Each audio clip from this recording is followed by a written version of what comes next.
Hello दोस्तों, class 10th के physics objective classes में आपका स्वागत है। इस क्लास में प्रकाश के परावर्तन और अपवर्तन से संबंधित इम्पोर्टेंट ऑब्जेक्टिव डिस्कस करेंगे।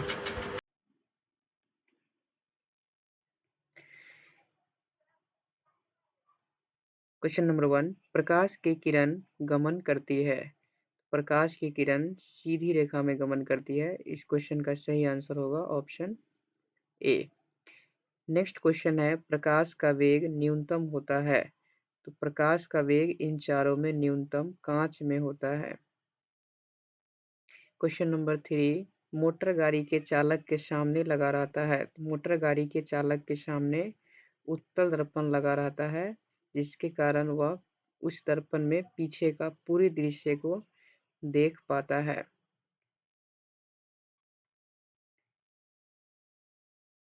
नेक्स्ट क्वेश्चन है, मोटर कार के हेडलाइट में किसका प्रयोग होता है। मोटर कार के हेडलाइट में अवतल दर्पण का प्रयोग होता है, क्योंकि अवतल दर्पण पे यदि बल्ब को जलाया जाए फोकस पे तो वो उस लाइट को समांतर कर देता है, जिसके कारण दूर तक दिखाई देता है। समतल दर्पण द्वारा बना प्रतिबिंब होता है। समतल दर्पण द्वारा बना प्रतिबिंब काल्पनिक होता है। इस क्वेश्चन का सही आंसर बी होगा। लेंस की क्षमता का ऐसा मात्रक लेंस की क्षमता का ऐसा मात्रक डायोप्टर होता है।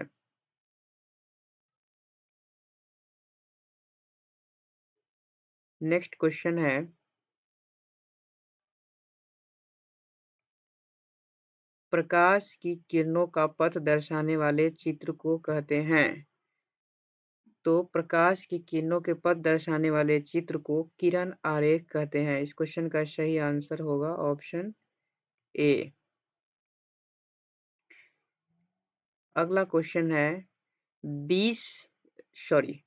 2 डायोप्टर क्षमता वाले लेंस का फोकसांतर होगा। तो फोकस एफ बराबर होता है एफ बराबर होता है 1/p, यानी फोकस का रेसिप्रोकल। और इसमें जो वैल्यू मिलता है वो हमें मीटर में मिलता है, तो सेंटीमीटर में बदलने के लिए 100 से गुना करना होगा। तो 1/2 जैसे ही होगा तो यहाँ पर इसका वैल्यू हो जाएगा 50 सेंटीमीटर। इस क्वेश्चन का सही आंसर है 50 centimetre, option number D. Next question है, किसी उत्तल लेंस का फोकसांतर 50 सेंटीमीटर है तो उसकी क्षमता होगी। तो किसी लेंस की फोकसांतर f है तो उसके क्षमता का फॉर्मूला होगा P बराबर 1/f।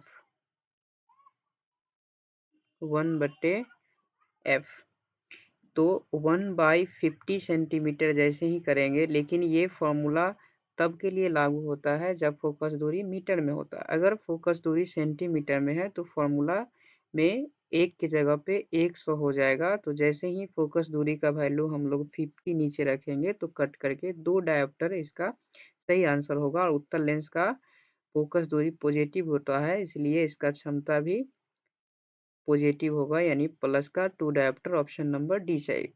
प्रकाश के किरणों के समूह को कहते हैं। प्रकाश के किरणों के समूह को किरण पुंज कहते हैं। इस क्वेश्चन का सही आंसर ऑप्शन बी होगा। नेक्स्ट क्वेश्चन है, उत्तल लेंस की क्षमता होती है। तो उत्तल लेंस का फोकस दूरी धनात्मक होता है, इसलिए इसका क्षमता पॉजिटिव होगा। तो आंसर बी सही। अवतल लेंस की क्षमता होगी, तो दोस्तों अवतल लेंस की क्षमता ऋणात्मक होती है, क्योंकि इसका फोकस दूरी ऋणात्मक होता है। उत्तल लेंस को कहते हैं? तो उत्तल लेंस को हम लोग अभिसारी लेंस भी कहते हैं। ऑप्शन ए सही होगा। चलते हैं नेक्स्ट क्वेश्चन की तरफ। नेक्स्ट क्वेश्चन है उत्तल लेंस अवतल लेंस को कहते हैं। तो अवतल लेंस को अपसारी लेंस कहते हैं। इस क्वेश्चन का सही आंसर ऑप्शन सी होगा। नेक्स्ट क्वेश्चन है क्वेश्चन नंबर 15। निम्न में कौन सा पदार्थ लेंस बनाने के लिए प्रयुक्त नहीं किया जा सकता? ये एनसीईआरटी का क्वेश्चन है। तो इसमें मिट्टी का प्रयोग हम लोग लेंस बनाने में नहीं कर सकते। इस क्वेश्चन का सही आंसर ऑप्शन डी होगा। किस दर्पण से हमेशा वस्तु से छोटा प्रतिबिंब प्राप्त होता है? तो वो दर्पण उत्तल होता है, क्योंकि समतल दर्पण में हम लोग समान साइज का प्रतिबिंब प्राप्त करते हैं। अवतल में छोटा, बड़ा या उसके बराबर भी होता है और उत्तल में हमेशा छोटा प्रतिबिंब बनता है।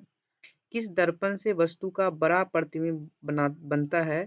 तो यह एक ही दर्पण है, वो है अवतल। और इसमें एक कंडीशन होता है, जब वस्तु को हम लोग ध्रुव और फोकस के बीच रखते हैं तब उसका प्रतिबिंब आभासी और बड़ा बनता है। नेक्स्ट क्वेश्चन की तरफ चलते हैं। नेक्स्ट क्वेश्चन है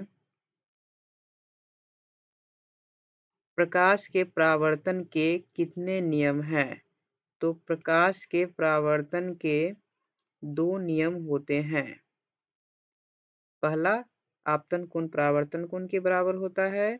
दूसरा, आपतित किरण, परावर्तित किरण और आपतन बिंदु पर डाला गया विलंब तीनों एक ही सतह पर होते हैं। नेक्स्ट क्वेश्चन है जब प्रकाश की किरण हवा से कांच में प्रवेश करती है तो मुड़ जाती है।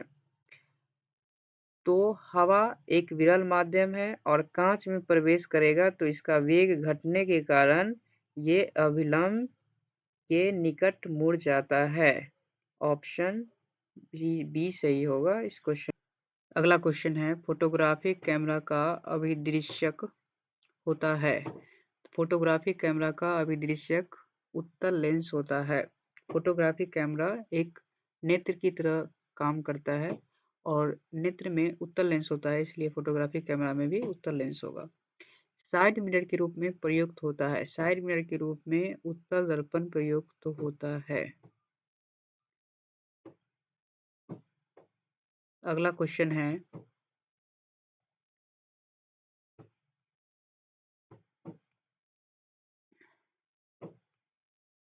एक अवतल दर्पण की फोकस दूरी 10 सेंटीमीटर है तो उसकी वक्रता त्रिज्या होगी।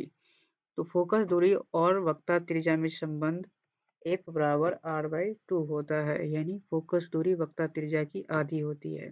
तो वक्रता त्रिज्या फोकस दूरी की डबल होगी। 10 सेंटीमीटर फोकस दूरी है तो उसकी वक्रता त्रिज्या 20 सेंटीमीटर होगी। इस क्वेश्चन का सही आंसर बी होगा। निर्गत किरण एवं अभिलंब के बीच के कोण को कहते हैं। तो जैसा किरण वैसा ही कोण होता है। अगर निर्गत किरण है तो कोण भी निर्गत ही कोण होगा। तो इस क्वेश्चन का सही आंसर ऑप्शन सी होगा। सरल सूक्ष्मदर्शी में किसका प्रयोग होता है? तो सरल सूक्ष्मदर्शी में उत्तल लेंस का प्रयोग होता है, क्योंकि उत्तल लेंस को सरल सूक्ष्मदर्शी भी कहते हैं। किस लेंस के द्वारा सिर्फ काल्पनिक प्रतिबिंब बनता है? तो अवतल लेंस के द्वारा सिर्फ काल्पनिक प्रतिबिंब होता है। इस क्वेश्चन का सही आंसर बी होगा।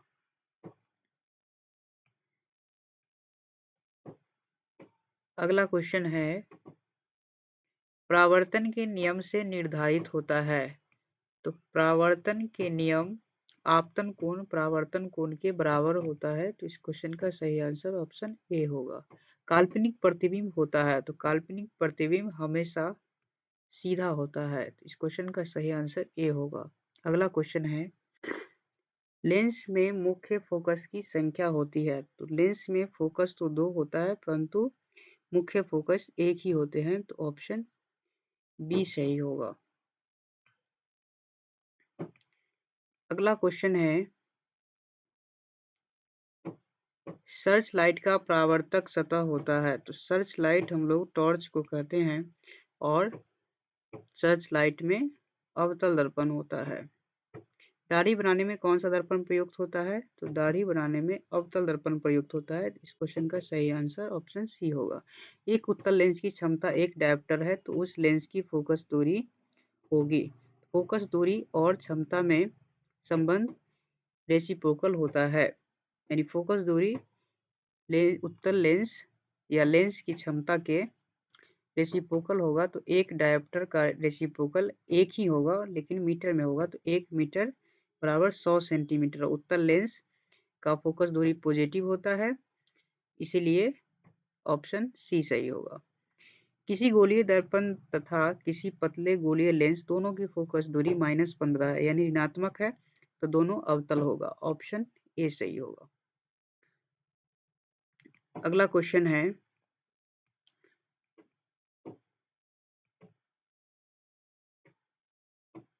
प्रकाश के अपवर्तन के कितने नियम हैं? तो प्रकाश के अपवर्तन के 2 नियम होते हैं। इस क्वेश्चन का सही आंसर ऑप्शन बी होगा। किसी माध्यम के अपवर्तनांक का मान होता है, तो किसी माध्यम का अपवर्तनांक sin i बटे sin r के बराबर होता है और इसको स्नेल का नियम भी कहते हैं। अगला क्वेश्चन है, एक उत्तल लेंस होता है तो एक उत्तल लेंस किनारे की अपेक्षा बीच में मोटा होता है, यानी किनारा इसका पतला होता है और मध्य भाग मोटा होता है। तो इस क्वेश्चन का सही आंसर ऑप्शन सी होगा। नेक्स्ट क्वेश्चन है, अब दोस्तों अगर वीडियो अच्छा लगा हो तो लाइक शेयर सब्सक्राइब करें। पार्ट 2 बहुत जल्द आ रहा है जिसमें 30 क्वेश्चन और डिस्कस करेंगे। Thank you very much.